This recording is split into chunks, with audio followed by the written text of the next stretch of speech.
We rolling? We're good? Rolling, rolling, rolling. All right. Well, today we're joined by Shawn Frankl, a.k.a. The Freak Show.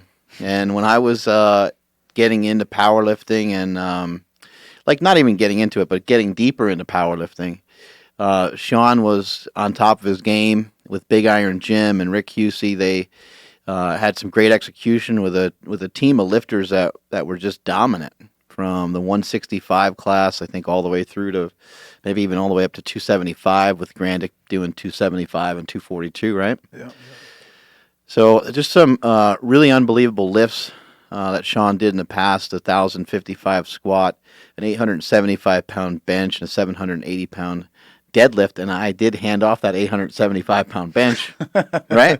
That's right. I got to take credit for something around here, right? It's like that piece of paper you're handing. Yeah, that's right. Nice and easy. But it's amazing to have him here. Shawn is somebody I looked up to for a long time, even though he's a lot shorter. We're gonna try to break a world record for as many short jokes as possible. I'm still taller than Ed Cohen, by the way. I just want to put that out there. Eddie, where are you at, buddy? Oh yeah, you knew that was coming. Poor little Eddie. He just happens to be the greatest lifter of all time. That's all he can hang on to. That's it. Just the best. Simply the best. Simply the best. But we're gonna go all old guy on you guys today, and we're gonna reminisce about the about how we had to go uphill both ways to the squat rack and things like that today. But I'm really excited to have you here, and just it's awesome. So let's just get to it. How did this whole lifting journey start? How'd you get started with lifting? Period. Really, I just was, probably 4 years older than I was. So I lived on a lake at the time, so we were always outside doing something, physical activity wise. And he had some weights and he was lifting. He's like, "Hey, come up here and try this out." And it was a bench press. So I'm like, all right. We put on a little bit of weight and did it. So those old concrete, plates, those plastic concrete ones. And I got up to like 135 pounds. I was probably like 12 years old. I was pretty young. Right. And he's like, "Dude, you're pretty strong for a young guy, young kid." And I'm like, okay, well, maybe this is something I can be good at or whatever. And, right. and he added the weight up and told me what I'd benched or whatever.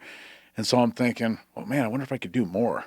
So like, we did it every day, and every day I'm like, I'm going to try and beat that. You don't know what you're doing. You're like, yeah, this was fun. I'm good at it. Let's do it every day. A lot of sense. But so that's kind of how it got started. And from there, it was just, I wanted to beat him. Right. And he's like 4 years older than me. And I'm thinking, yeah, I want to beat this guy. So then as you get older and you're into sports and whatnot, for me, it was like a stress reliever too. Right. So it's like, this is something I could even get my own weight set, have at my own house and relieve stress. And it's something positive. Where did you grow up? I lived in McCook Lake, South Dakota. So it's like kind of in a tri-state area of Iowa, Nebraska, South Dakota. Play football or do any other sports? Yeah, played football, wrestled, track. I did hockey a little bit, a little bit of everything. Right. But lifting kind of always kept kind of being the constant thing that would kind of pull you back in, huh? Yeah, that was the thing I just loved doing it. So, like even after football practices, I'd be like me and one of my buddies were like the only ones that we'd get done with conditioning and everything. We're like, well, let's go work out now. And everybody's like, you guys are idiots. Right. What do you want to do that for? Like everybody else is ready. Yeah, like we're dead. And you guys are in there bench pressing. So, I just enjoyed doing it. Right. So, so my goal, I kind of had like a goal. I wanted to be able to bench 315 before I was a freshman. And so I was only like 135, 40 I was going to say, what did you weigh? That's amazing. I was a lot taller back then. It's hard to believe. But yeah, so, I ended up doing that before my freshman year. I wanted to do it before high school. And at that point, I was like kind of cool with it because it's like 3 plates. It's just something everybody wants to do, So it's like, I didn't really try to see what I could do after that, really. I just wanted to be able to maintain that while I was doing other sports, especially with wrestling and stuff. You don't have any energy or, you feel like weak. Right. But, yeah, so that's kind of where it kind of started. And then throughout, like, my sophomore, junior, senior year, then there was actually powerlifting meets in high school. So, like, you could enter them, and that was the first time I was doing, like, these meets. Right. Competitively. but still not knowing what I'm doing. I'm like, I got to deadlift like 2 times before this meet.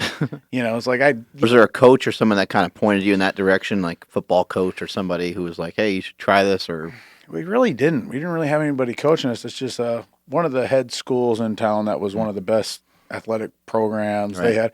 They put out these little flyers saying, hey, we're going to have this powerlifting meet to all the local schools around. And so I just signed up for the first one and just enjoyed it. So I'm like, man, I'm going to do every one of these I can do. And that kind of started with that. What kind of weights were you lifting?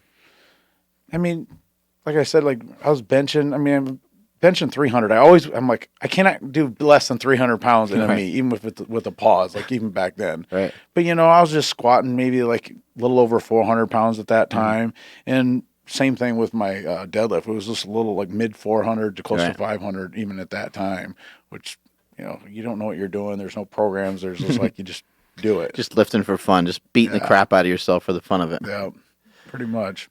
And what did you do after high school? Did you go to college, or what was the route after that? Didn't go to college. I just started working, and that's one of the things. I still wanted to be competitive in something, so I was like, this is a sport that I can still be competitive in, even though I'm not going to college. And I was gonna go and play football, and that's when I had my son.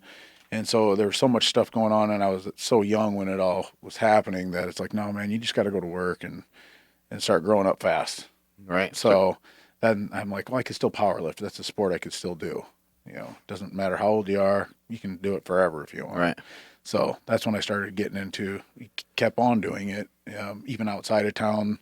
That's when, like, in Nebraska, there was always quite a few powerlifting meets. And, Rick, that's how I came across Rick and Big Iron, is going to Omaha doing these powerlifting meets. So I kind of ended up hooking up with them after a couple meets, and that's when I kind of got into the direction of training with Big Iron. What do you think you were getting from powerlifting? Because you might have some people. You just kind of mentioned finances, like got to grow up quick and got to figure out a way to start making money. And you've made some money through powerlifting. You've had sponsorships, and you've also won some cash and stuff. But it's like definitely not very far from making a living off of just making money from powerlifting. So, aside from winning some cash here and there, what do you think what you were getting from powerlifting that just kept you determined to stay with it? I think it was just I was so focused on wanting to be the best at something. And it's like, you ever hear, it's like when somebody says, if you want something done, ask somebody that's busy because it'll get done. And it's kind of like that. It's like, I love that quote. That's a great one. It's true. It's like, because you have a plan. Right. And when you're seeking somebody that ain't got shit going on, they're going to be like, I'll do it tomorrow. Tomorrow ain't never going to come. That's just the way it is. And when you're on a plan and you're on a mission and you're accomplishing things, it just kind of spirals into wanting more and wanting to do more. And so, like, I had a focus. I had a focus, and I felt like I had a purpose, and I was on a mission to accomplish something. And it was a big goal. I'm like, man, I want to be the strongest in the world. And I believed in my brain that's what I'm going to do. And at that time, at that age, I mean, I was far off from that. But it was like seeking out, how am I going to get there? And I was determined that is going to happen. That was a goal early on, was to be the strongest. Yeah, as soon as you kind of like started powerlifting, you were like, I want to be the best at this. I had some other friends that were quite a bit older, and they were big guys and lifting real heavy weight, lifting over 500 raw benches. And I mean, some guys that were pretty decent in the sport. And I know those are the guys, and I'd kind of want to work out with those guys because it's like, man, these guys are stronger. I want to work out with these guys, and I'll get stronger. And I never understood the people that like don't want to train with you because you're stronger than them. Right. I'm like, man, I want to train with someone stronger than me all the time because then I'll get stronger. But anyway, I was training with the guy, and he was a big guy and lifting big weights. And I'm training with him. I want to get somewhere. And I remember leaving his house one night, and he had everything in his basement, And I'm like, man, you might think I'm crazy. I said, but I'm going to be one of the strongest people in the world one day. I said, I'm going to do it too. And he kind of just, looked at you like anybody would when you're that age and probably think, yeah, whatever, this kid's nuts. Right. But hey, good. It's okay to think that way, Right. In my head, I was convinced it's just a matter of time, And just kept on it, kept being consistent. So, I mean, that drive of feeling like I'm going to achieve something and it's just a matter of when and not veering. I mean, I think a lot of people get on a plan and then they start going a different direction, or they're not really all in on their plan. Right. And I wanted to be all in on this. Did you know exactly what it meant at that time when you said you wanted to be like the strongest in the world? Like what was the, was there somebody that you were gunning for, or was it the strongest that you can be? Was it the strongest of all time, or was it the strongest for the time? Like, what were you, like, did you have a specific goal? Because I know for myself, like, when I had goals when I was younger, I was like, oh, I want to do this, but it was, like, kind of general. And then as I got closer, then it got more specific. I just was always thinking about pound for pound. I'm thinking about pound for pound what I can lift over my body weight. I want to be the strongest. And that is what I wanted of all time. And because I always... You ended up doing, like, you were the first person to ever squat over 5 times body weight, right? Mm-hmm. Yep. I mean, that's amazing. A 1,055 squat. And did you do that at 220 or 198? 198. Yeah, that's absolutely ridiculous. Most of the time when I was 220, I really didn't weigh 220. I mean, it was hard to get to 220. I was between 215, 217, hanging around in there. Right. Even when I was trying to be 220. Once you started to achieve some of these things, was that good enough, or like what happened then? Because you set a goal, and somebody might set a goal to like make a certain amount of money. Like, oh, I would love to make 6 figures someday, and then they get there, and then the next year they don't want to make less. So what happens when you, or did you not really ever feel like you ever even accomplished your goal? Well, I just think like when you say somebody's the best at something, it's like there's a lot of different ways of looking at it. And like one of the benchers I looked up to was Ryan Kennelly. Absolute savage. Ryan Kennelly, I mean, he was an animal. The thing about Ryan is he was very consistent. Yeah. So like you knew this guy was going to get one in. He wasn't going to go and maybe bomb out half of them, and he's very consistent. So like when you think about being the best, I thought about you can't just maybe hit it one time and say, okay, I was on top one time. And then you got to defend your title, just like UFC fighters, man. To be the best, man, you can't just get there one time. I mean, you didn't really hold your spot, Right. I mean, so to me, it's like getting there was step one, and now being able to stay on top, that's going to be able to tell if you're a real champion. And then you have pressure against you, There's a lot of pressure. It's like being able to stay on top. So, I mean, like there's a lot of different avenues I thought about when I was there.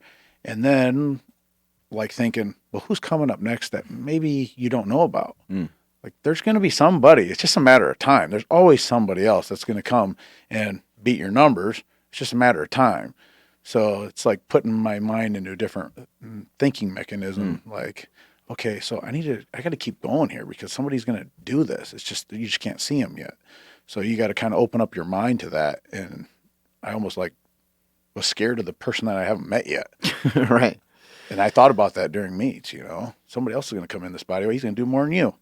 I'm like, man, I better get going. Did you think about that kind of stuff in training as well? Kind of push you through those extra sets, those extra reps? I mean, it gets to be really nerve-wracking. You're handling, 800 pounds, 900 pounds in the bench, handling 900 to 1,000 pounds almost every week in the squat. And you need something, right? You need, it can't just be a coach. It can't just be the team.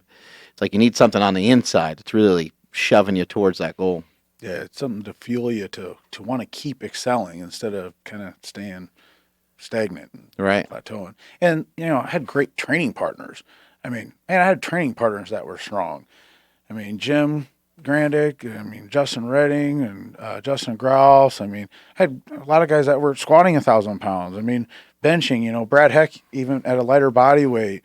Richie Briggs. I mean, Jimmy. I mean, guys that were pound for pound, they were doing crazy numbers benching, and same with deadlift. I mean, I had a lot of good training partners and the best coach. Right. And he knew how to get under your skin. He knew the things to say to you that would fire you up, And so those things, he knew how to really fuel you to bring out the best in you. With you, did he use like positivity or did he use like negativity? He was positive. Yeah. I mean, when I grew up with negative. Like my dad was like one of the reasons why I really powerlifted and wanted to keep doing some of the numbers is my dad would kind of put it in ways where like, well, you'll never be able to put that over your head. From just when I first lifted weights, like that time I benched 135 as a 12-year-old. Yeah. Yeah, but you'll never be able to put that over your head, or you'll never be able to do more. And I hated that. When somebody told me I couldn't do something, oh man, I hated it. I hated it so bad. So I was determined that that's exactly what I'm going to do. And he knew that. He was just kind of using it against me at the time. Right. And it worked, but, it could be done in a different way. And that's where Rick would do it as a positive way. And he would tell you, I know that you're the best and you're going to do these things. And he'd fire you up in a different way. And he believed in you so much that it's just like, oh, Rick said it. I must be able to do it. I mean, like you really believed that you could do anything he said. So that I fed off of even better.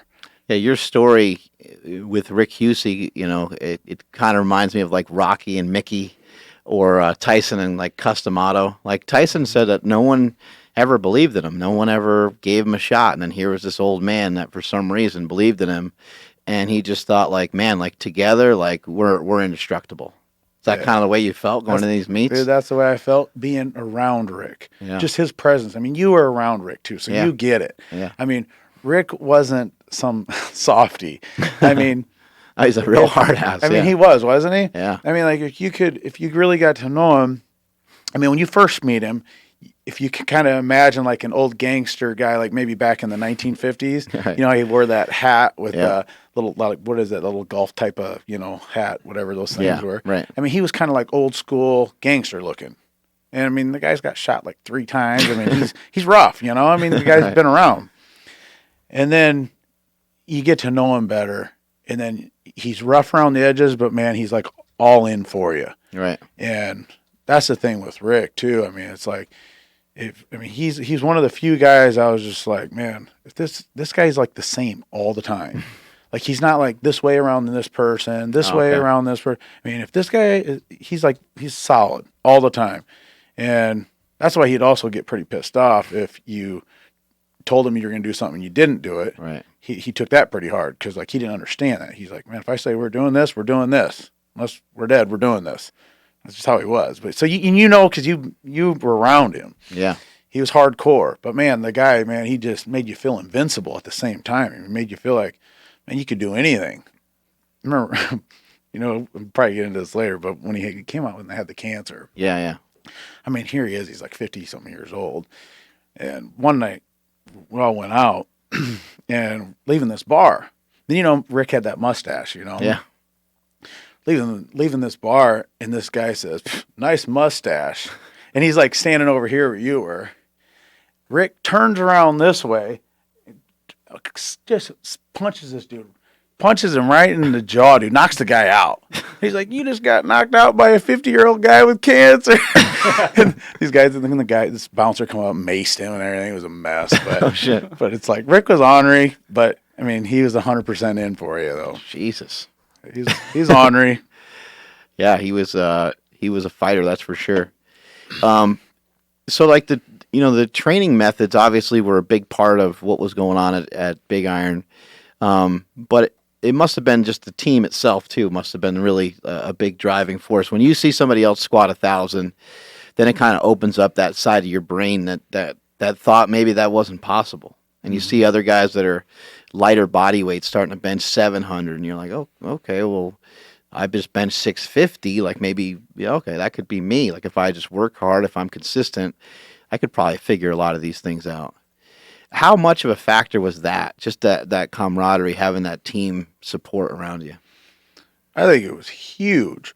I mean, when you're around so many people that you're all so close to each other. I mean, who wants to be last?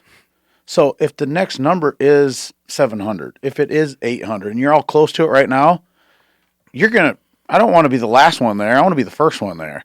I mean, right. And all of us were that way. So then you got Rick as a coach where you believe you can. So you put all that together, and that's what makes it great.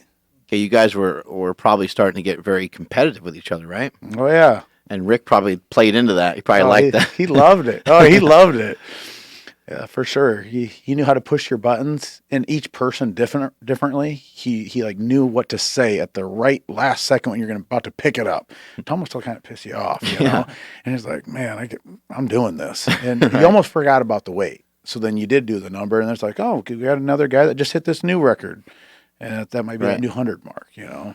When I was at Westside Barbell, I remember Louis Simmons was really good at that kind of stuff, where he would mention what another lifter was doing, to bring up their, to bring up a weak point or to bring up their bench, and you just saw them bench like 25 more pounds than you or something, and you'd be like, oh yeah, John Stafford over there, he's been doing, rolling tricep extensions, and I told you about it a few weeks ago, but you're not doing them, and then you just like walk away and you'd be like, fuck, all right, I gotta get my shit together. I gotta start doing doing their head. Yeah, and then you're just thinking like, and next thing you know, like the whole gym is doing that exercise. Like he figured out a way to get everybody to buy into the whole system and to buy into exactly what he was doing.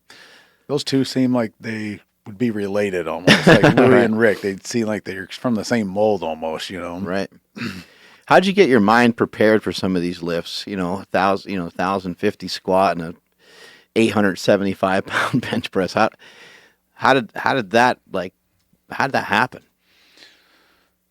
I don't know. Honestly, I wanted to, my fear was not living up to my potential. And I remember like one weekend, I was talking to Brian Carroll on the phone, and I'd already squatted 1,000 plus, and I'm like, man, what if I could squat 1,100 pounds, but I just haven't done it because my brain is being, I'm okay with where I'm at. Right. And that weekend, I went and squatted 1105 that weekend. It's like, why wasn't I thinking about this a long time ago? Right. It's like, you can get stagnant because you're satisfied. Right. And it's like, man, your thinking is what can hold you back more than anything. You can change your way of thinking and thinking differently than everybody else. That's probably one of the most dangerous tools combined with somebody that believes in you. You put those two together, it's like you'll see some people do some crazy stuff. No matter what it is. I'm not even talking weightlifting. It doesn't matter if it's business, if it's whatever it is. You put those combinations together and crazy stuff can happen. How long do these workouts take? I mean, if I'm thinking back to some days where maybe I used 300 pounds as like a working weight. Well, it takes a little bit to warm up. You might use the bar, might use 95 pounds, and so on. There's a small progression to get to 300 pounds. You get to 300 pounds, do a few working sets, and you're in and out of the gym, and you do a couple assistance exercises, and maybe it took you 40 minutes. How long are these workouts taking you guys? Well, we had so many people doing it too with the team, So I mean, it would take a good 2.5 hours to get through squat bench. It's going to take you 2.5 hours for sure to get everybody through it, And then you're still doing assistance work even after that, Right. But it's kind of your job and your priority too. That the other guys get through really well, also that they get coached and they get attention, and they. If they need their knees wrapped or whatever it is that they need, you need to that's what being a team's about, right? You can't just be off like posing in the other room or whatever. No. I mean, Rick did a really good job of keeping everybody, he humbled you. I mean, he made you always stay humble. I mean, even when some of the lifters started getting good and breaking these records, man, he brought you right back down to reality. I mean, if you're up, we'll focus on you. If you're not up, you're either loading, you're helping, you're spotting, you're doing something. And he kept that mentality always. So that's what a team is. Right. I mean, if you just do your set and then you're off screwing off over there, dude, guess what? When you're up next, no one's going to help you. And you're going to see how you like that. I mean, he put it on you like that, Right. I mean, don't help him. I mean, he just straight up in front of everybody. Don't help that guy. You don't want to help anybody else? You're not getting help. I mean, he just called it how it was, and he was just real, and he didn't care who it was. It didn't matter who it was. Right. So... Well, team gets the message real quick after that, right? Oh, yeah. And for the most part, I mean, everybody really did do a good job working together, especially when you have people that are all from just different ways of life. Right. I mean, you got convicts over here, and you got like doctors, psychiatrists over here. I mean, we had Is there regular people in that gym? I mean, there's Oh, yeah, if you call them that. Yeah. I mean, if you call them regular people, I mean... But when you had this common denominator, I mean, if you didn't have powerlifting, half of these people would have never met each other. Right. But because of powerlifting, these people all came together because they had that one thing in common. And then it was like one big family, dysfunctional kind Right. of family, but it made it interesting, that's for sure. What do you think you're most proud of in your powerlifting career? In my powerlifting career, depends on how you put it, but it's different than probably what you'd expect. Because I consider my powerlifting career as soon as really I started walking into Big Iron. And that's when I met Rick. Mm-hmm. And my proudest moment really was when Rick came down with cancer, and when I know he wasn't really going to make it. I mean, dude, he would be like, you guys need to tell me what meet you guys want to do, because I got to schedule my next chemo, and I'll do it around you guys' meet. Jesus. And we're like, are you kidding me? I'm like, Rick, no, that's not how this works. I mean, it doesn't work that way. But is when, I shared my faith with Rick several times. And, we described what kind of guy he was. He was hard. Right. But over the period of, 10 years, me and him really kind of developed a different bond and closeness. And, when he was getting down to the last couple months, I remember him calling me up. And, he had the cancer and it went in remission for a while.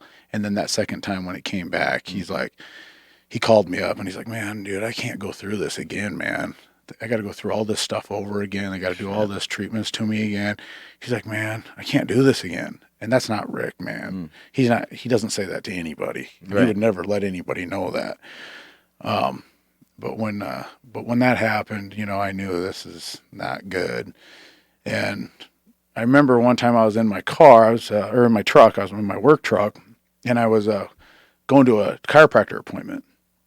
And he calls me and he's like, hey, what do you think, how do you get into that Mayo Clinic? You know how Rick talk? He's like, he's not going to tell you really how he feels even, he's going to be like, so how do you get into that Mayo Clinic thing you were talking to me about? And really he's saying, dude, I'm about to die. I need help. Yeah. But he's not going to say it like that. And I'm like, I'm sure you have to go through your family doctor. And, I go, man, let me call you back. I got to go to this appointment. I'll call you back.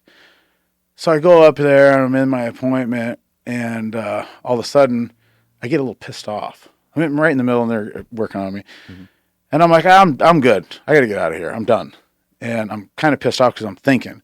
And I've explained to Rick a lot of times about his faith and you got this cancer, and I'm concerned about that. Very concerned about it. But I'm more concerned about is your faith. And what's going to happen to you when you're going to pass at some point in time. Right. And I want to know that you're going to heaven. So I need to know that you're going to have a relationship with God. To me, that means a lot. And so he's my best friend. I should probably share this with him. Right. And I talked to him about this several times. So I'm thinking, man, this guy's not getting this. He's looking for something else again. He's looking for somebody else to fix him. And how many times have I talked to him about this? Right. So I leave this doctor's office. I go down in my truck. I get on my phone and I call him. Rick doesn't call people, by the way.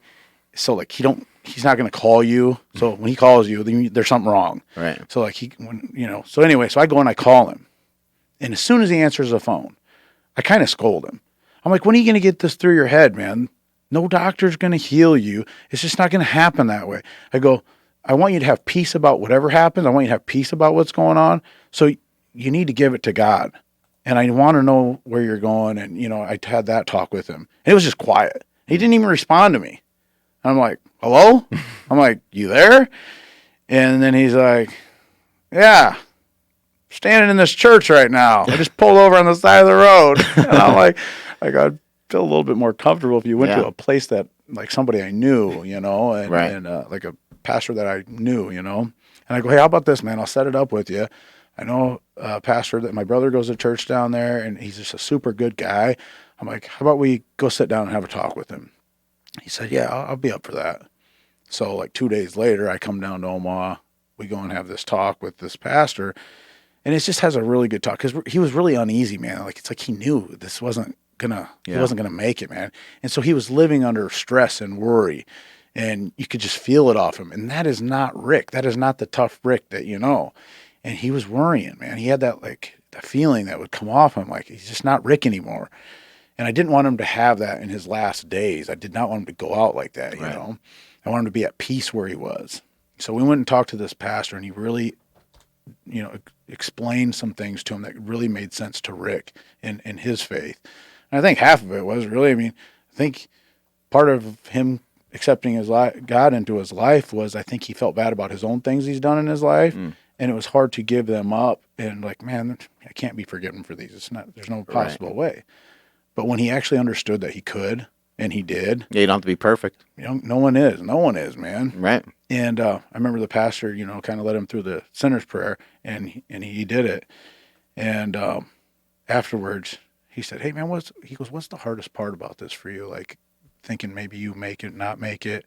And he's like, all these people at the gym, they need me, and I don't know what'll happen to them if I'm gone. Yeah. And he didn't want it. He was scared for them to maybe go back to their old ways. We had a lot of people that he kind of held together, man. He was like, it was a dysfunctional family, but he kind of held them together. And with him there, it kind of held together. And without him, he didn't know what happened to him, you know. So it was selfless. But, you know, we went and ate afterwards, and he goes, "Man, I just feel so much better knowing where I'm going now. And I feel good." He goes, "Man," he goes, "I feel like I got all the weight just lifted off me now." And so for me, that was my best powerlifter moment. That's cool. That's awesome. I mean, you just put him at ease with, you know, what is, you know, potentially going to happen, right? Yeah. And there's, you know, I think it's an important thing for people to understand that, like, there's going to be bad things that come your way, you know, and it's great to be accepting of the good that comes your way, you know. That's right. But you have to kind of know that, like, both things are there, and each person is going to be a little bit different on what allows them to get through that. Yeah. For somebody, for a lot of people, it might be their faith, right? Yeah.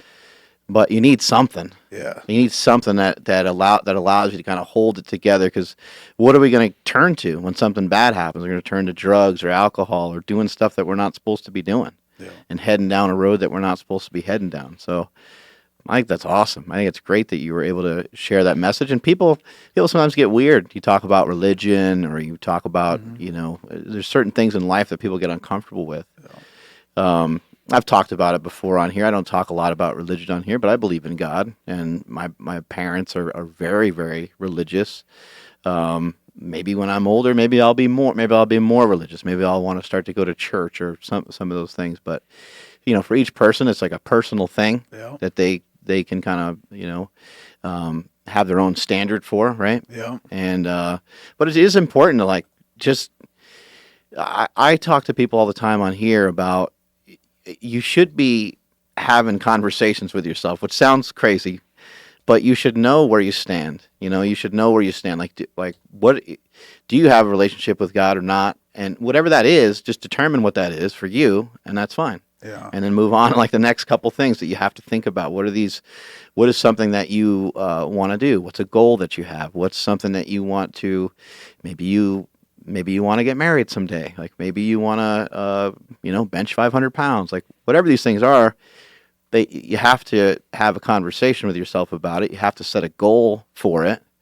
Once you set a goal, then your actions have to start to match up to whatever that goal was, whatever that thing is. And so I think that's amazing that you shared that message with him. And, you know, hopefully that helped on his way out, and he suffered less, you know, because he had a new belief and a new perspective, right? Yeah. He, you know, at that point, after that happened, it was only like 2 months went by, and then he passed. But but you could tell he was not worried. He wasn't worried about where he was going. He wasn't worried about anything. He was just he was at ease. Right. And it's like, man, who would want that for anybody, to live their last days just panicking and worrying and anxiety? Like, nobody should have to have that, you know.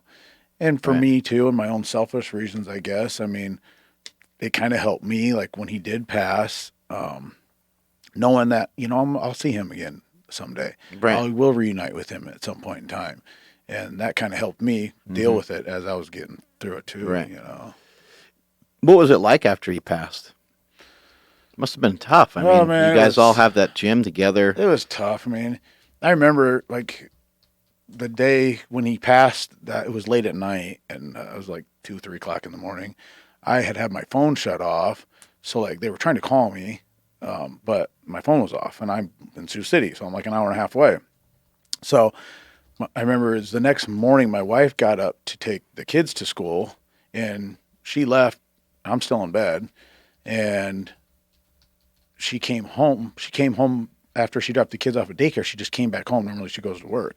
She came back home, and she walked into the bedroom, and I saw her face. I knew something was wrong. Yeah. And so I like jumped up, and she's like, she said Rick's name, and then she started like crying.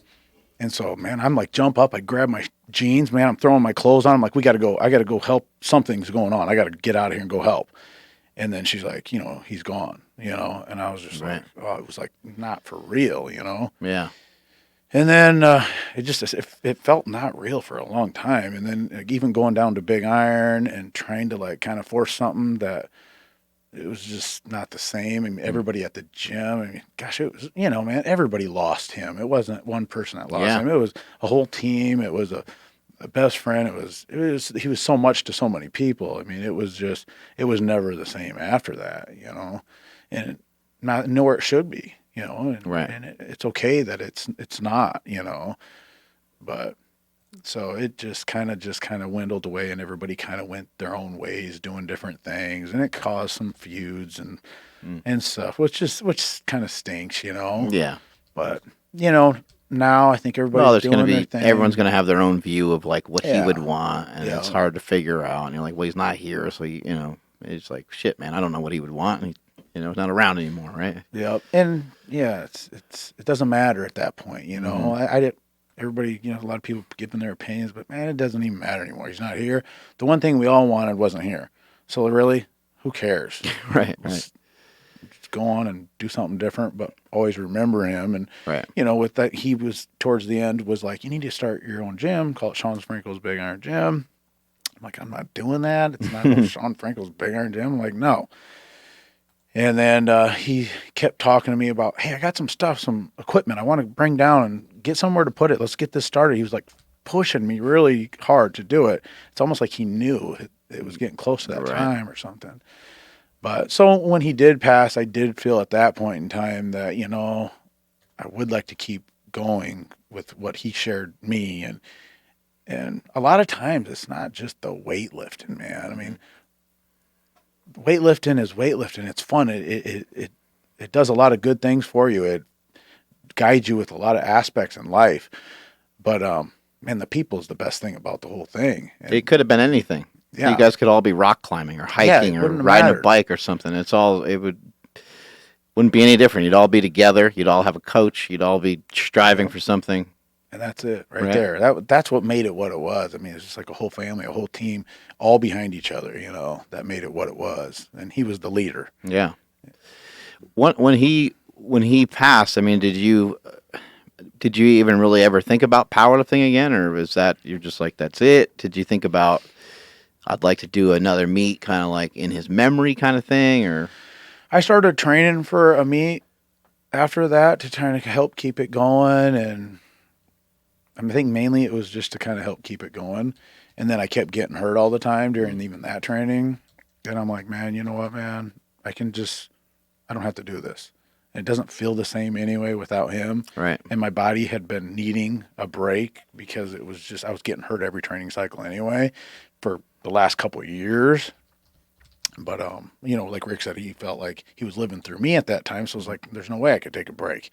Right. But then when he passed, I felt like I feel like I can take a break now. And I can step away a little bit. And then I just really didn't have the same desire to step back up because I'm not doing it with the one biggest part that I like doing it. I mean, I love powerlifting. I love it.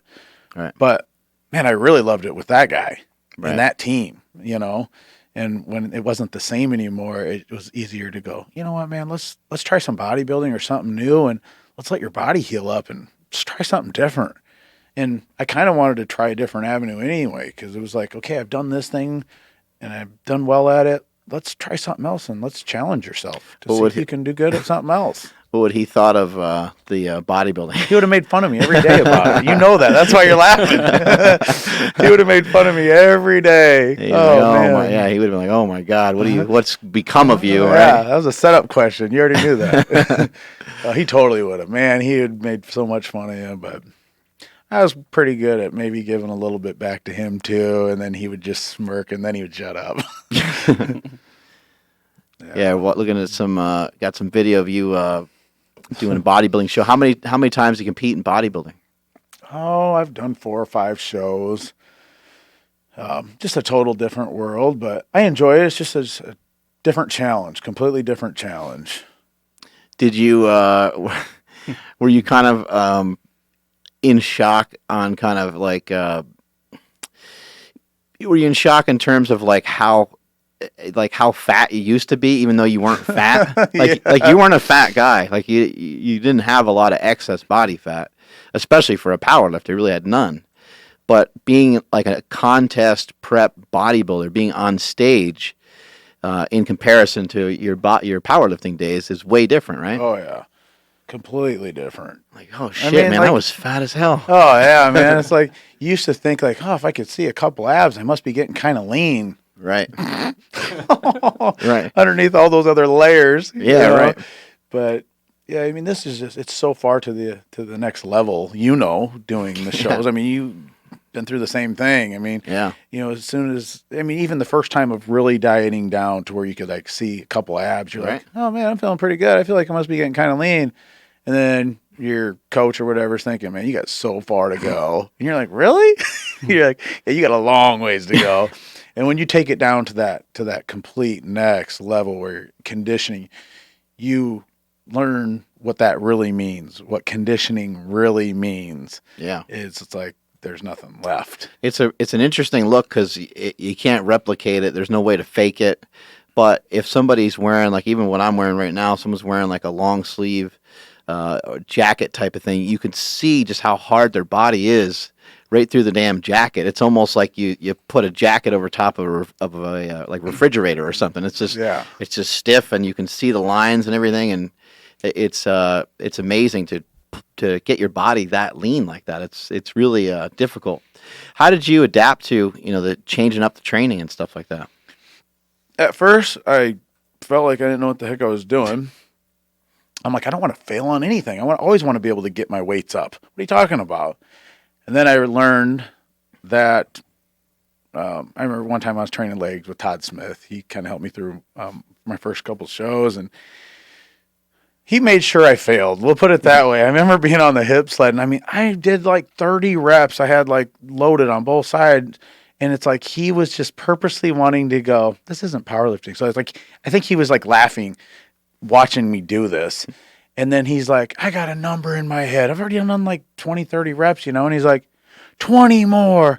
And I was so pissed off that he said that. I'm like, I thought I had 3 left. I'm like, dude, I got like 3 left. And he's like, 20 more. And I'm like, I was so mad that I ended up doing that.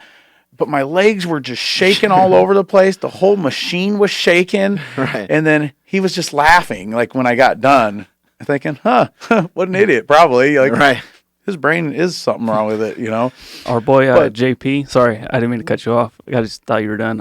He was asking what was the difference in body weight from walking on stage to competing powerlifting?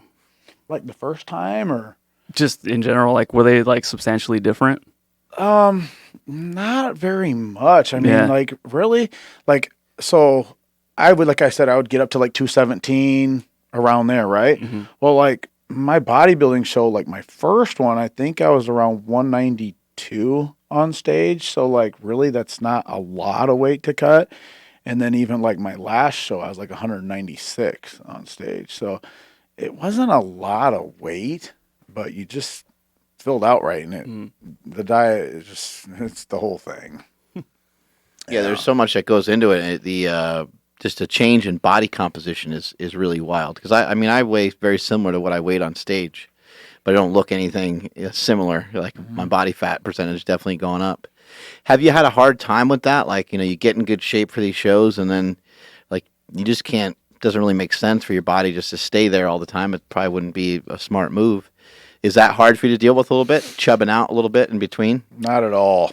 I mean, really, it doesn't bother me a bit.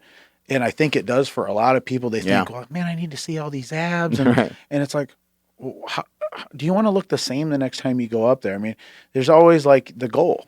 Like, what is your goal for the next time? Because then we got to figure out on how to get there. Right. And if it's like getting, I don't think you should get too far out of the box. Yeah. But you have to be just a little bit so you can get some good growth. And I'm not saying look sloppy or anything. I'm just saying you can still look good, but you're not going to look like you did on stage.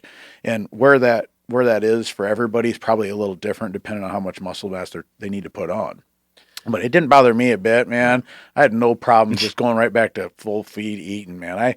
I cut down. My lightest cut was I made the middleweight once. 176 I had to get down to. Shit. And I was like 185 the day before. Oh, my God. And I'm like, well, I'd done this diet the whole time. I'm like, okay, this isn't no big deal. Dude, I've cut like 24 pounds on a powerlifting meet in a day. I'm like, how about we just try and go all the way down? I'm like, I just decided the day before, I want to make middleweight because I feel like I can just cut more and not thinking it's like, dude, it's not about that. It's just looking the best up there, Right. And I just felt like I didn't like hurt myself enough to like you do when you do the big cuts. Yeah. So I'm like, man, I gotta dig in. I gotta go harder. Just stupid. But anyway, so I went to middleweight and weighed in at 176. But man, like a month and a half later, I was almost to 230. Shit. I mean, I gained that weight quick. Wow. Yeah, that is. That's the heaviest I've ever been. But I didn't look like I did when I was powerlifting. Right. I didn't look the same. When you were powerlifting, did you eat pretty good then? I thought I did. I mean, I just, I tried to keep track mainly of my protein because Right. I didn't know anything about nutrition really like I thought. I thought, man, I just know I need to take in a lot of protein, and I ate whatever else I wanted. Fast Literally. food and things like that, yeah. Yeah. And I didn't like really eat. I never was a real fast food eater, Right. but I just ate a lot of fatty stuff or, Mm-hmm. I didn't eat bad necessarily. I just, Right. I kept track of my protein and everything else was just extra. And Do you think it would have mattered that much? I mean, who knows, really? Yeah. I mean, who really knows? But I mean, I would have liked to known than what I know now Right. because I could probably feel better, recover faster. Who knows if I could lift more? Who knows? It's an interesting thing because when it comes to body composition, it's such a huge factor. What you eat is such a huge factor. And in terms of lifting heavy, I'd say the verdict's out. Like I don't know. I don't know what I don't really know.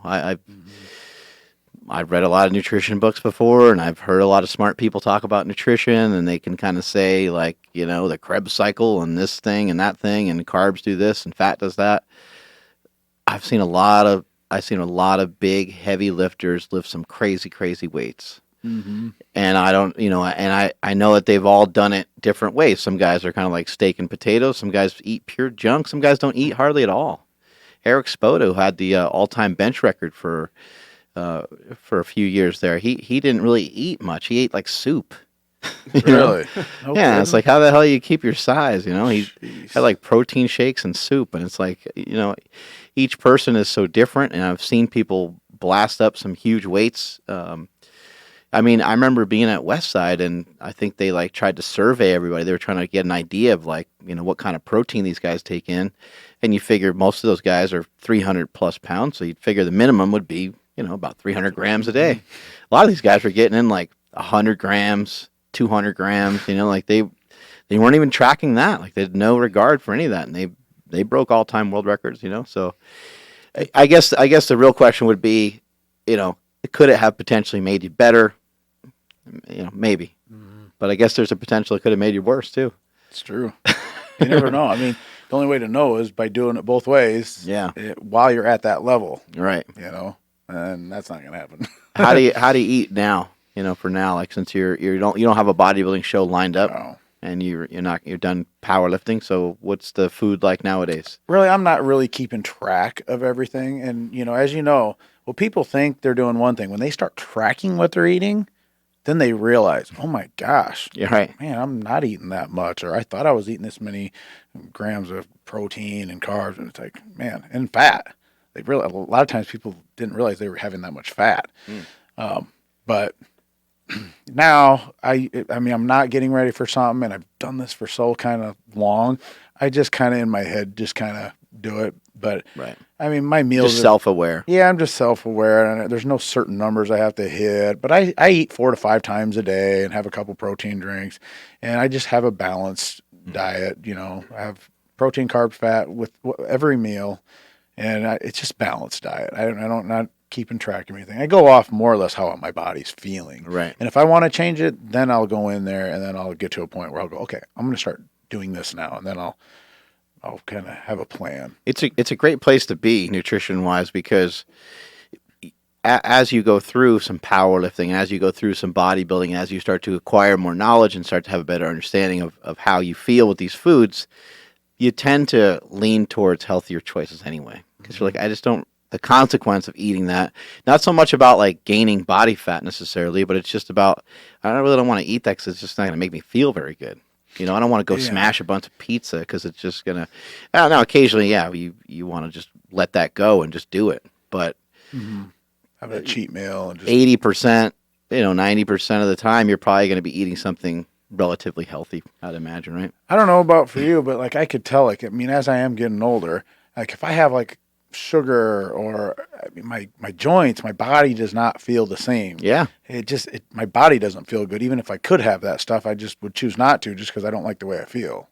I think a lot of that has to do with getting older, and I think a lot of that has to do with going through that bodybuilding stuff. I really do. I think that showed me that I was, I mean, when I was powerlifting, I was crazy about it, and I felt like I was all in, but with bodybuilding, you couldn't take your eye off the ball for a split second. I mean, it was a 24/7 commitment. So when I look back at my powerlifting career, I can kind of say, like, you know what? Now that I think about it, I think I was like 60% in. You know? Yeah, you because could I get could away with a lot. Yeah, I could have went harder. Like I could have ate more meals. I could have tweaked things a little bit, and I could have been. I mean, you could always look back and say you could have done something better, right? But the bodybuilding show, I think, really kind of taught me, like, holy shit, man, like, this is what it's like. Precise. This is what it's like to be all in on something. And if you're powerlifting and you're listening to this right now and you think you're all in, I mean, you got to check off all the boxes. You can't discard any of them. You know, are you drinking? Are you not sleeping properly? Are you not hydrating properly? Are you not recovering? You know, these are all things. Are you not doing your mobility work? Because the mobility stuff, you know, I don't mess around with it. I don't warm up a lot. I usually just squat. But if I was smarter, I would incorporate some mobility stuff, because that stuff's going to help you recover faster from your workouts, and it's going to help you to get in better positions, period. So it just, you have to really check off all those boxes if you want to consider yourself that you're all in. Yeah. And how long do you want to plan on doing it for? I mean, that's another thing. And what you said in the beginning of the show was, like, you can't do it one time. You know, doing it one time, that's not great. Like, that's good. Rick always would say, it might have been a fluke. I don't know. You only did it once or twice. It might have been a fluke. You need to do it more times. I actually remember him saying that he's like, you want people, when you're done, you want people to know, like, yeah, that guy squatted over 1,000 pounds like a bunch of times. Like, not just once. You want to be able to say, I did it over 10 times. Like, it just, it means that you hung in there for a while. Yeah, it means you must have been for real. Like, it's not like you only had the guts to, like, try this one thing one time and you had a pretty good run for 2 or 3 years. It's like, no, man, that was a decade. Like, that was a 10-year time span. Probably from when the time you started to the time you kind of exited was probably close to 10 years, right? Yeah, yeah. But there's a lot of truth to all that, you know. Right. And it's just like we were talking about. It's the way you look at things, and that's one of the way I look at it. Is how many times were you consistent at doing it, you know? And that's why when I name certain people that I looked to in powerlifting, it's like they were consistent for a long time. They weren't just one-hit wonders, you know. So I think that's kind of a way to measure up, like, how you did. How in tune were you back then when you were hitting these 1,000+ pound squats with, like, the way that you felt going into the lift, like where to put your foot, where to have the bar on your back? Oh man, you know, you obviously it's a learning progress every meet. You know, right when you think you got something figured out, you didn't. You get humbled pretty quick. But like obviously, towards the end, the reason why the numbers were there is because everything was more precise. Everything was the same every time. And the last couple of years, that is how I felt. I felt so much confidence. So like talking about even being nervous or anything, man, I really wasn't even nervous at the end. I was actually like, I felt like it was a training day with a bunch of cool other guys that are doing the same thing I'm doing. And man, they can lift a lot too. So this is cool that we're all doing this together. It wasn't like, oh, I'm at this meet and I got to hit these numbers. And what if this happens? Man, I didn't even think about that stuff. It didn't even cross my brain anymore. It was more like, cool, man. I remember standing out at like Worlds and where was it? In Florida somewhere. And I remember just like, it was like 1,008. I was going to do on like a second attempt. And I just remember looking at the bar and looking past the crowd thinking, man, this is going to be cool. These guys are going to watch me do this 1,008. This is going to be fun. And then just going up and doing it. Like there was no stress. It was just like, this is going to be fun, you know? Right. But everything had to be perfect. And obviously that took a lot of time and a lot of new lifters. It's not like there's just some freak that comes out there and he's just born squatting 1,000. I mean, it took me time and I bombed out several times, man. I had a lot of hard learning lessons, but I just continued to stay after it and want to get everything precise and to know like everything has to be precise and why you miss something is probably because of out of position or loosening up areas or to know why you miss something so then you can fix it and then that makes you better. So you can come away from a meet and have a bomb out meet and take away something good, right? And keep that positive note of, you know what, I'm not going to let this happen to you because I know what I did wrong. And then the next meet you do better because of that. So it's always taking away those tools and to make you better, you know. It does take a long time. I remember I was down in Texas and I was at the Academy and there was this kid squatting and he squatted like 765 for like 3 reps. He was super young. And I always tell people, look, man, it takes a decade to be good at anything. Like you just to even be just good. Like forget about great for a second. Just to be good at something, it takes 10 years. I don't care what it is. It takes about 10 years. Every once in a while, someone will have a special learning curve and they'll come along a little faster, but it takes about a decade. And so this kid nailed this huge squat and I was like, man, that kid's really young. I'm like, maybe my 10-year thing's not holding up on this kid, you know? And so I asked the kid how old he is, and he said 17. And then his dad was there, and he goes, yeah, good thing I started him when he was 7. And I was like, there we go. I was like, yes, the decade thing is holding up. You're high-fiving yourself. Yeah. They're looking at you like, what's wrong with this guy? Where do you think the like your mindset of looking at the bar, seeing 1,000 pounds, but then looking through it and being like, oh, this is going to be cool. Where does that come from? You know, I never really like looked at the weight and went, oh, wow, this looks heavy. Mm-hmm. I just remember almost like, I mean, it was on the bar. I didn't think about the weight. I was like, oh, this is just going to be cool looking past and looking at these people. And they're all like staring at you like, you know, I want to see this happen. And you're the guy that's going to make it happen. You just feel like, all right, this is going to be awesome. And just in your head, I think when you have that way of thinking, you've done it a million times. So if you put a thought of, I think something bad's going to happen, something bad's going to happen. But if you tell yourself something cool and great is going to happen, that's what's going to happen. Yeah. Especially once you've done it a number of times. I mean, hey, speaking of that, we've been talking a lot on this podcast about this guy right here, Bo Jackson. Bo knows. Bo knows Bo. And we actually know someone that knows Bo. You got the hookup? I got the hookup, man. He's right here, 6'6". He's ready. He's going to make that call. We're going to get Bo on here. Damn. We've been talking about it for years. It's going to happen. So he used to work with Bo Jackson, right? Yeah, my buddy used to work with Bo, selling meat and whatnot. And, he's got his phone number, and he'll just call him up. And, dude, there we go. Yeah, what's up? Yeah, What's up, tell him we want to buy his meat. Yeah. I'll leave that to my buddy to do hey, that. Bo, we want to check out your meat. Yeah. Bryce, like, call him up. Heard a lot about this meat you got. He'd be like, man, if I had $1 for every time I heard something. Yeah. That's terrible. Somebody was asking about, because you were able to stay lean-ish, even though when you were trying to pack on a bunch of weight for, your powerlifting and stuff. Is there any tips on anything for like a powerlifter to do some cardio, but not lose so much strength in the middle of it? I mean, you both can answer this one, but it's just tough because like we usually get from chicks like, hey, how do I gain muscle and lose fat? And then dudes, it's like, how do I drop size but not lose strength?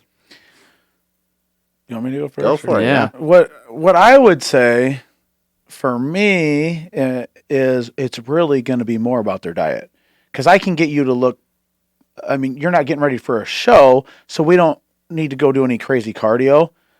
And I hate doing cardio, so I can get pretty lean without doing any cardio. Just it's calories in and out. So like maybe in their workout, I mean, they need to track how many calories they're burning during their workout. Maybe they could be pushing themselves a little bit harder, and then keeping track of their macros and their calories and what kind of calories are coming in and out.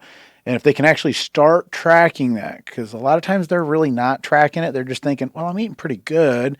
I mean, I eat good. They say it all the time. I eat pretty clean. And then I say, hey, write down everything that went in your mouth today. And then they're like, oh, I did have this. Yeah. Then they start writing it down. Like, ooh, okay, yeah, okay, I see what you're saying. Right. You know, so I mean, like, you can be in shape and still be strong without doing a bunch of cardio and look fairly lean. Mm.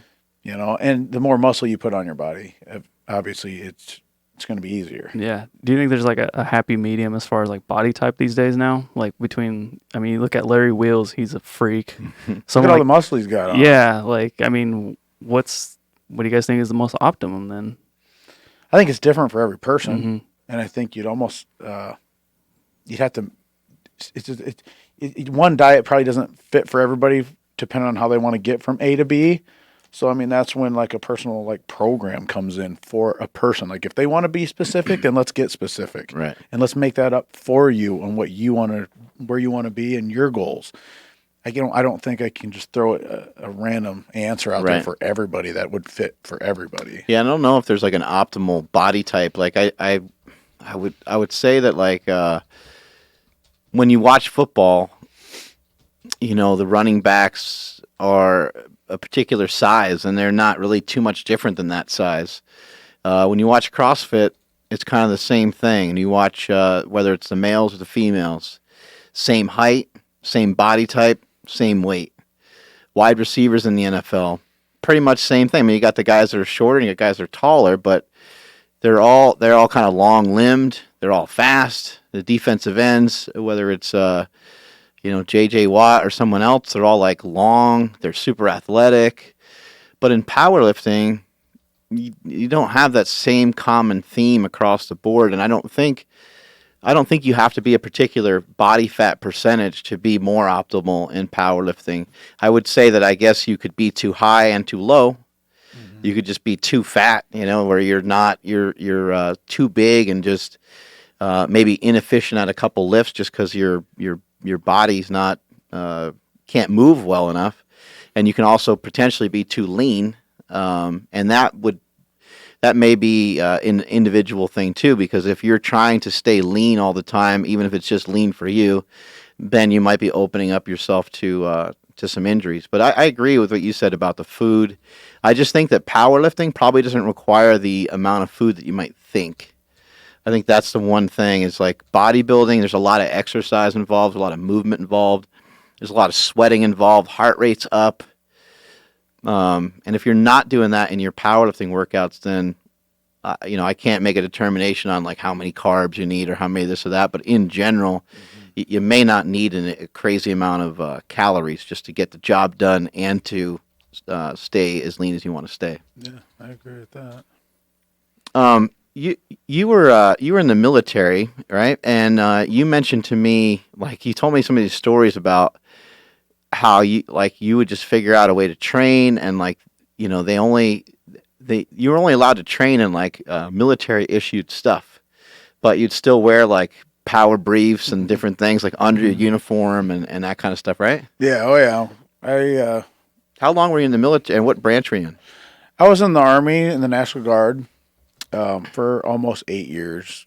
Right when I was about to get out, they extended me, and that's when we did the tour to Afghanistan. But yeah, when I was over there, you know, you still have to wear certain uniforms to do everything. Mm-hmm. But I just had like Rick send me over some power pants, you know, so at least it could save my hips from being beat up and whatnot. But I could still train heavy without, you know, getting hurt, hopefully. But it worked out good, you know. I mean, I happened to be stationed in Kandahar Air Base, and at that time it was oh man, there's only been there was the 25th ID. They were there before us. So they were the only ones there. So they were there for I don't know, 7, 8 months. And then we got there. So there wasn't a lot there yet. But they did have, it was one of the only places where they had a gym, a tent. Sometimes they have a pretty nice gym. It was, right? Yeah, they had a lot of stuff there. I mean, out of any of the places I could have went, I landed at the place that had a good, decent gym. And it was awesome because I was like, man, what's the chances of this? I thought, man, I've already been training at Fort Leonard Wood, Texas, Fort Hood, Texas for, it was 3.5 months that we had done that training before we went over to Afghanistan. So I hadn't lifted a weight in 3.5 months and I'm feeling like crap. And I got sick right when I got over there and lost weight and it was just terrible. And then they ended up having a bench press competition the week after I got sick, and everybody's like, you need to do that. And I'm like, I haven't lifted weights in 3.5 months. And it was a transition point. So might be under that 315 level that you want. Oh, man, I felt like I was going to be, especially after being sick. But so we were just coming in. Well, the 25th ID, and then there was the Navy and Marines. They were shipping out as we were shipping in. So there was a lot of people on that base at that time. And then a lot of the SF guys, Special Forces. So they had this meet while everybody was in transition. So I'm like, okay, fine, I'll do it. Everybody must have got hyped up for that, right? Yeah, it was pretty cool. And the timing was the worst. I mean, but all my buddies are like, no, Frankl, you got to do that meet. So I'm like, all right, man, I'll do it. At this point, you're already accomplished powerlifter, right? Yeah. Yeah. So I go and I do it, and I hadn't lifted weights in almost 4 months and ended up benching 425 and ended up winning against a couple other guys that, they looked like they could have benched a lot more. Right. But I don't know how it happened. I don't know how I did that after not training at all and doing a total different type of military training. You're out doing stuff all day and running and stuff different. like that. Yeah, I wasn't good at that stuff very much. But yeah, so I was over there for a year in Afghanistan, and then whenever I got back, I was done. Right. Normally I have to do 2 years inactive, but I was done. And when you were there, were you able to kind of regain some of your strength? Were you able to kind of get yourself back in shape with squatting in the briefs and stuff like that? Yeah, I called Rick. He'd kind of tell me what to do once a week and keep me on track. And man, I would hear what everybody else is doing back home, and I'd be so mad that I couldn't be doing it. So I remember one time, they were doing a meet one weekend, and I'm like, you know what? I'm going to max out that same week that they're doing their meet. So that week, I'm getting ready to do my little max out on everything.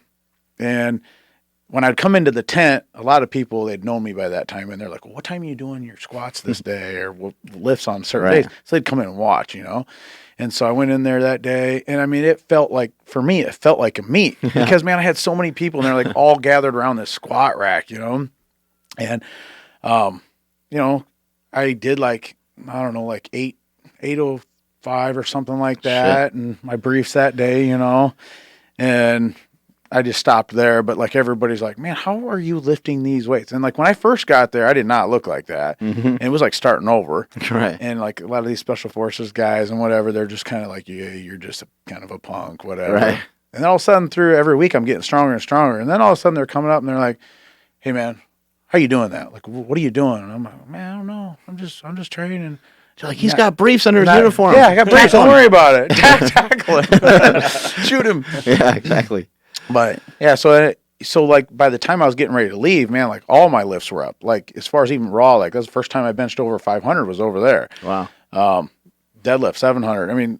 All my lifts were actually up further than before I got there, or before. Kind of maybe just because the concentration level's different, and then just maybe limited, just don't have the same resources. Maybe get the workouts done quicker.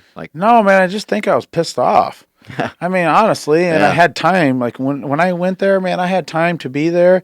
I was done with whatever I was doing that day, and I felt at home when I was in the gym. That's the only other place I felt at home. Right. So I wanted to stay in the gym, and then I was thinking about what I'm not getting able to do right now that I could be doing, so I'd go hard. Right. So before, when we left Afghanistan, we flew back into Texas to do our demob, and we were doing our demob. it was the weekend of senior nationals in Detroit. Did you go to that year? I didn't go. I don't think. No. Well, that's where it was, and I knew about it because the rest of the team was going there. And I said, "Hey, is there any way that you guys could just fly me to Detroit instead of home?" And then they wouldn't let me do it, and I didn't train in my gear or anything at that point. I was just like, I'll just have Rick bring it, and I'll work it out, and I just want to show up there. I'm going to do that meet. So obviously they didn't let me do it, and I couldn't do it, which was probably a good thing overall. Right. But that's why that next year at senior nationals that you did. That meet meant a lot to me because that was 1 year after I'd been home and that same weekend, and I wanted to be there the previous year but couldn't. Right. So like that meet meant a lot to me just because I wanted to be there so bad. I've been thinking about it that whole year before, and then a second year before I actually got to do it. Yeah, and that meet that was in Vegas is the one that you guys have seen in Bigger, Stronger, Faster. And I mean, that was crazy. There was a lot of great lifters in that contest, and that was a lot of fun. It was I had 22. I think about everybody had 20 to 22 people in their weight class, every weight class. Yeah, it was a long day, but what I liked about back then is you had to have a qualifying total to get to seniors, and it was hard. And the top standards were good. Yeah, I mean, and then even when you got to seniors, you had to place in the top 3 or 4 to go to like a Worlds and then to the WPO semifinals. From the semifinals, then you'd get to go to the finals and go to the Arnold. So like you had to work your way up. You couldn't just I got a good total over here, so I'm in. Right. It's like, no, it ain't gonna work that way. You got to work your way up. I like that. Yeah, it was an interesting time. There was something about those meets and like the WPO finals and stuff like that it was just really special. There was something to it where it was like, I don't care what you wear. And I don't care what you do. Do and wear whatever you want. Let's just throw down and let's see who's the strongest. Yeah, it was like a fight. Just bring whatever you want. Let's go. And it was crazy. I mean, it would get intense. I've seen, you'd see blood shoot out of people's noses. Obviously, bloody shins. That happens quite a bit at meets because the bar scrapes you up. But I mean, you just see all kinds of crazy stuff going on. Snapping bones, some arms, some legs. Yeah, I mean, it was intense. It was pretty cool. I mean, at that one meet at the Senior Nationals in Vegas, that's the meet when Big Chad Ikes dumped the weight behind him, and I think it jacked the guy's finger up. I might have lost his finger. His finger got slammed really hard, or I don't know exactly what happened to that guy, but but it wasn't. It wasn't good. Yeah, it wasn't. It wasn't good. And I remember when that Mike Brown from Westside was benching, and you could just hear his forearm just break in half. It was like a twig broke. It was like. I remember that started getting more common. People were breaking their forearms all the time. I'm like, am I going to break my forearm? What's going on here? I actually had one of my guys. It happened to them, but he was squatting. Wow. And his broke. And over the last year, he came back, and now he's good. That's crazy. Break your forearm squatting? Mm-hmm. How does that even happen?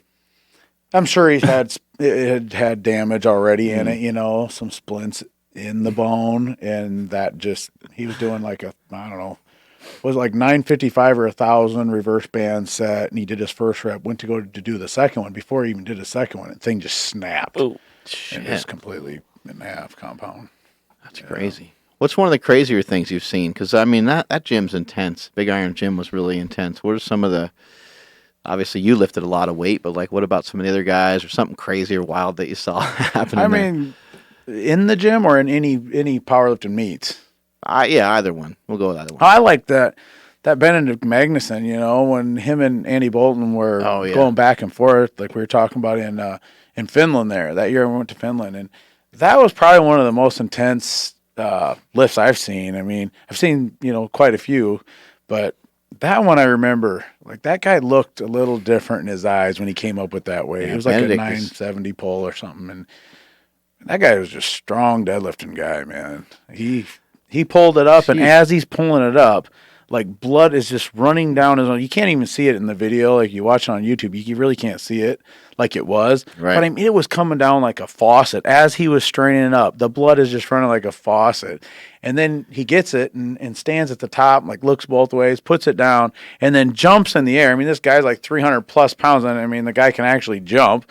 I was like, this guy looked like he could run through a brick wall right now if he wanted to. It was intense, but you see it in the guy's eyes more when you're there and you can see it in the guy's eyes, I mean, he looked like he could just literally run through a wall. That was pretty cool. I don't know if anybody will catch his 1,015, but I know that Thor is going to do a powerlifting meet coming up. I saw him do 881 for some reps the other day, but I don't know, like 1,000-pound deadlift, to be able to hold that thing in your hands.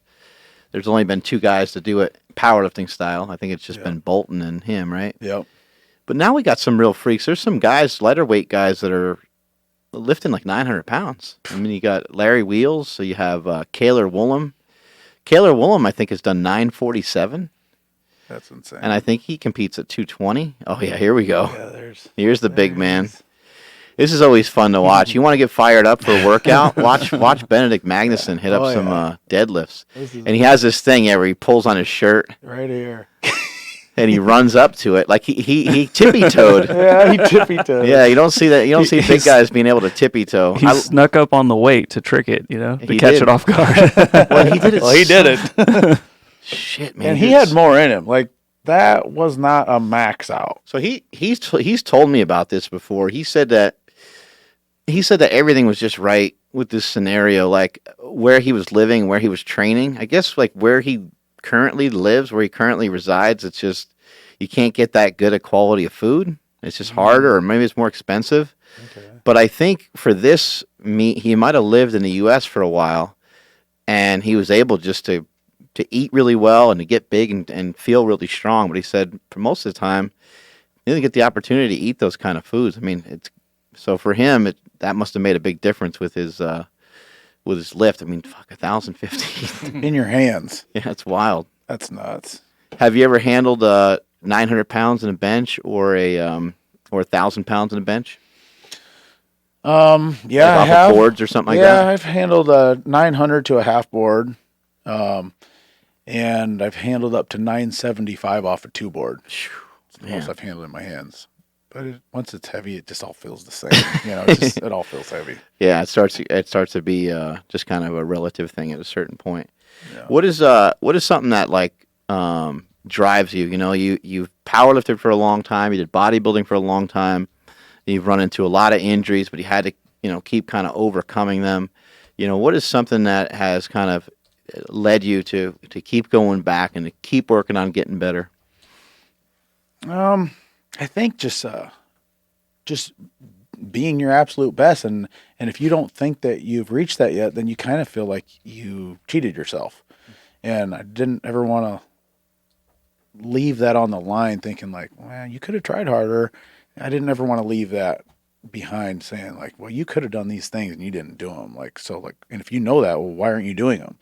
So I would always end up doing more and more and more, and sometimes that actually wasn't good too. So that's where it's good to have a coach, right? Because Rick knew, like, oh, something's not right today. Let's shut you down, and maybe I would have kept going, and that would have not been a good thing. So sometimes it's not always more is better. It's the right amount is the best, right? But I just didn't want to leave anything saying like I knew I could have done something better and I didn't do it. No matter what it was. If I was doing a bodybuilding show, what it's like. Yeah. When you're tired and you're like, man, just 1 minute, I can get off of here and maybe just do one less interval. I mean, what's the difference, right? The difference is you'll know. Right. And then I would kill myself for doing that. Right. And I think that's an internal thing. Like in my own head, I'll know. And I can't cheat myself. So when you don't place like how you like, then I would just be like totally killing myself inside. Like, well, that was your choice. You choose to take the easy route. Right. And I would beat myself up. So I'm just like, I don't even want to hear myself chew myself out. So I'll just go ahead and do it. Right. It's easier to do that. When you were, when you switched over to bodybuilding, you probably thought like, oh, this will be, different. And I'm not going to get hurt bodybuilding because, powerlifting looks dangerous and you're handling these big weights, but you ended up with some injuries. Bodybuilding too? Man, I had more. I had more. Like I said, my first show, 2 weeks out, I tore my sartorius in my quad 2 weeks before the show. I mean, the thing was black and blue from my groin to my ankle. I mean, good thing that bodybuilding spray is so dark. Yeah, the tanning spray, yeah. It's so dark because, man, my whole leg looked black and blue, and it was holding water. It was terrible. But anyway, it was just, I've had a lot of those injuries because I'm like, you want to do forced reps. I mean, those forced reps, those are the growing reps. So like, let's go to complete failure. Right. And then, and that took an adjustment, because like learning to control that in your head, like, you know how it is, like you're doing these reps and stuff's burning and some stuff's hurting, and you're like, oh man, I'm done. I got to put this down. And then normally that's the point where I'm like, okay, now learn how to control your brain and your muscles. And now is when you're going to start growing. And it's very uncomfortable, but learning to train in those uncomfortable ranges of rep range, those are the ones that are going to count the most. Those are the ones that no one else will do. That's when you're going to get the most out of it. My problem is it's a battle in my head. I'm like, well, you're going to quit now? I mean, like I'm something's wrong with me. So then I would always tear something off, shit. And I'd go too long. Oh yeah, there's one of them right there. That was, man, I was in the hospital for a week for that. Yeah, it's like black. That one's nasty, man. I tore my groin and my hamstring that time. Wow. I was in the hospital for a week. Well, I tore it squatting, and as soon as I got done, I'm like, well, it's already torn. So I put a knee wrap around my leg, and I finished my leg workout, not thinking, well, it's still bleeding internally, dummy. So I go home. By that time, my whole hip and my whole leg and my hip is being twisted because there's so much blood that's formed up, and there formed a hematoma in it. So I was in the hospital for a week. That was one of my not so smart moments, I guess. Do you think that, as you switched to bodybuilding, you could have maybe just used a little bit less weight and done like tempo type stuff, like, or are you kind of like all or nothing? Well, it just wouldn't matter. So big deal. I do less weight. I would have done more reps. You still, yeah. And it would have still equaled the same thing. Probably would have happened. It wouldn't have mattered. I would have just done more. Right. Just because, it's not hurting yet. It's not hurting yet. Right. I don't know. There's something wrong up there. You So like now I need to push that off to somebody else and let these guys do it. Yeah. Let my powerlifters, bodybuilders do it. So now you do have a gym and you do coach people and stuff. And what's that like? What's that transition like? Oh, now? man, I love it, man. I mean, it's powerlifters, it's bodybuilders, it's guys, it's girls, it's everybody. It's normal people that just want to learn how to be in shape and live maybe healthier and feel better. So it's not just like it's Big Iron Gym, just the powerlifting gym. It's not. It's literally a little bit of everything. And what I like the best about it all is, man, I got some great people in the gym. I got the best members ever. I mean, everybody cares about what each other's doing, even if they're not doing the same sport or doing what they're doing. I might have somebody that come in they're 80 pounds overweight. Right. And I might have a power lifter come over to him and be like, man, it's good to see you here. I mean, it is so different. And that's cool. It's awesome. I love it. But when I get to see that stuff is when people are helping people do that. I love that. Because they really genuinely do care about where they're going, and it's just the fact that they came in the door and they're willing to start their journey and whatever that is, and they're for you. No, that's great, and it's something that gets you out of bed every morning because you're fired up to go to work. That's that's what you do, and you surround yourself with good people, and it's just fun. Yeah, I love it. It's interesting when you get to that point in your life because you're like, I didn't realize things could be like this. And I'm like in the middle of like this every thing, day's fun, like, right? Yeah, and it's just like, and you're helping people out in so many ways that you can't even imagine. Like you were saying earlier, you had a guy from overseas say, man, I wanted to kill myself, and today I entered my first meet, and I went in this direction instead of that direction. Yeah. I mean, like I get those people too, It's crazy. Or people that are going through life struggles outside the gym, but they come into the gym and they learn to funnel it different ways. Right. And then they have people there that they can connect with. And we're all going through this journey together, and we all go through the same type of things, but you just got help. And we help each other through it, and positive things happen in the meantime, So that's awesome. What I love. You got anything else over there, Andrew? Yeah, well, my first question was going to be just what gets you fired up today, but it seems like just coaching and seeing other people progress seems to be that. Yeah, I love it. I love seeing the whole big picture of other people's lives developing, whether it's them seeing somebody that, when you're in your shoes, maybe it's hard for you to see you, but on someone on the outside, they can see the potential in you that maybe you can't see yourself. And I like to bring out that best potential that I see in them. Mm-hmm. I've had some people like start their own businesses up that never really thought they could do that, But just those type of things, not just weightlifting. Mm-hmm. have you ever coached anybody for getting ready for the stage, bodybuilding? Oh, yeah. Yeah. Yeah, man, I just coached a guy, that Austin Boltman. He did his very first show. I don't know if you could. Oh, I can pull it up. Yeah, but he did his first show, and he actually won the overall bodybuilding. Did awesome. I got a gal that's actually a trainer, Liddy Rudin. She's a trainer at my gym. Mm-hmm. She trains a lot of people, but I trained her for her show. She won the physique class 2 years ago, I think it was, and then she went on to nationals. Man, I've trained a lot of people at all different levels. That's cool. I know you have a couple of your guys right now in the chat room, and one of them asked, "Who's your favorite lifter in the gym right now?" Put you on the spot. One of my guys said this? Yeah. Let me guess on who that might be first. Well, I mean, it's under maybe a different screen name, so who knows? I don't have a favorite. We have Aaron Lister. I was just going to say Aaron. That's who I was going to say. So what name? Their screen name is just Cummins, so I don't know whoever that person could possibly be. I don't know, but it's Aaron Lister. I know who that is. When I was going to guess, I was going to say, let me guess, Aaron Lister. Yeah.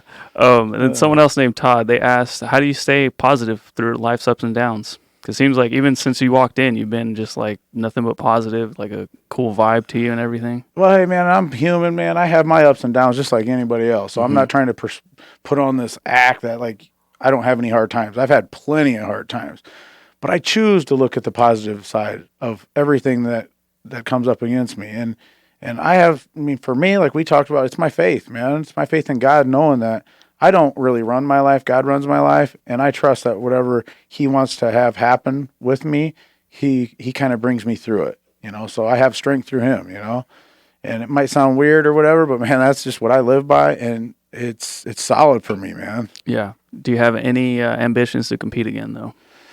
Man, I always do because I love competing, man. Yeah, it's fun. But I just right now I don't have a plan to like compete at a certain time. But honestly, I kind of if I say this, my guys are gonna get me going. But lately, been training heavy with the guys that just got done with this powerlifting meet. I've been kind of training with them, and I've been training a little heavier than normal, and it's been fun. Maybe it would be fun to do another raw meet, but like not crazy like to the level that we used to do it at or anything, just kind of for fun. And then maybe do another show. I don't know. I make random decisions now. I don't like set out like to have this long goal and do it. My goals now are for my gym and for my people that I'm training, and it's really about them more than it is me. And so if I decide to do something, man, it's kind of like for fun. It's not like it used to be. Like it's different. Yeah, it's hard. Yeah, when I was talking to you earlier, I was like, I don't know, I want to lift heavier and do certain things, but I just don't want to get obsessed. And when I said that, you just started laughing. It's like, because it's not really possible. It's not. I mean, look, once we've done the things we've done, it's like, well, okay, Mark, just go do this a little bit, okay? Just do this show a little bit, okay? Don't go crazy. Your wife would be agreeing right now. Yeah, true. She'd be like, yeah, right. You know my husband better than that. Right.